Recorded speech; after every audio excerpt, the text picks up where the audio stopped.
বাবার বাড়িতে তো কয়েকদিন আরামে ছিলাম, আবার সংসার জীবনে চলে আসার পর আবারও সাংসারিক কাজ কামে যে লেগে পড়লাম।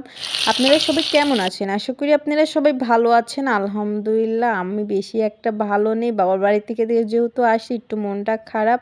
আর আজকের ভিডিওটি সকাল থেকে স্টার্ট করার কারণ এই যে বাবার বাড়ি থেকে আসা হয়েছে আর এই যে এত কাপড়-চোপড় জড়ো হয়েছে, এগুলো সব কিছুই আমার কাচতে হবে। সকালে ঘুম থেকে ওঠার পরে এই যে এত কাপড়-চোপড় বের করা হয়েছে, এগুলো কেচে তারপরে ছাদের পরে মেলে দিয়েছি, ঘর মুছেছি, বাথরুম পরিষ্কার করে গোসল-টোসল করে তারপরে যে রান্নাবান্নায় চলে আসছি।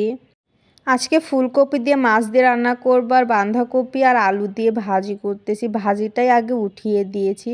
বাঁধাকপি আর আলু দিয়ে যে ভাজিটা করতেছি, পেঁয়াজ কাঁচামরিচ ভেজে নেওয়ার পর তারপর বাঁধাকপি সামান্য হলুদ আর লবণ দিয়ে এই যে পাতাকপিটা আমি ভেজে নিচ্ছি। আর এই যে আরেক পাশে কিন্তু আমি মাছটাও ভাজতে দিয়েছিলাম। মাছগুলো ভেজে নেওয়ার পরে মাছগুলো উঠিয়ে নিয়েছি। মাছগুলো উঠিয়ে নেওয়ার পরে যে মশলাটা কষিয়ে তারপরে এই যে ফুলকপিগুলো দিয়ে দিলাম। বাবার বাড়িতে কয়েকদিন আরামে ছিলাম। ঘুম থেকে ওঠার পরে আম্মু দেখি টেবিলে ভাত এনে দিচ্ছে। সকাল থেকে দুপুর পর্যন্ত কোনো কাজকামই করা লাগেনি তেমন। ছেলে মেয়েকেও তেমন আমার যত্ন করা লাগেনি। আমার আম্মু আমার বোনই দেখাশোনা করেছে। আর এই যে বাবার বাড়ি থেকে বাসায় আসার পর আবার এই যে সাংসারিক কাজে কামে লেগে গিয়েছি। একমাত্র বাবার বাড়িতেই মেয়েরা শান্তিমতো একটু খাওয়া দাওয়া করে রেস্ট পায়। আর এই যে সাংসারিক জীবনে চলে আসার পর আবার যে রান্নাবান্না তারপরে এই যে কাজ কাম এগুলো করতেছি।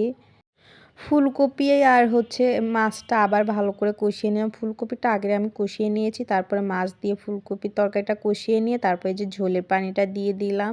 এই যে ঝোলের পানি দিয়ে দেওয়ার পরে এখন ফুলকপি দিয়ে মাছটা আমি রান্না করে নিব, রুই মাছের তরকারিটা।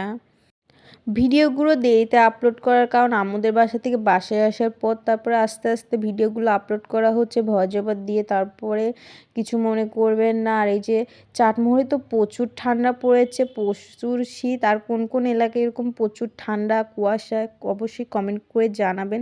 রান্নাবান্না কমপ্লিট করে নেওয়ার পর ছেলে মেয়েকে গোসল করিয়ে দিয়েছি। ছেলে মেয়ে তো গোসল করা হয়েছে, এখন ছেলে মেয়েকে নিয়ে দুপুরে খাবারটা খেয়ে নিব।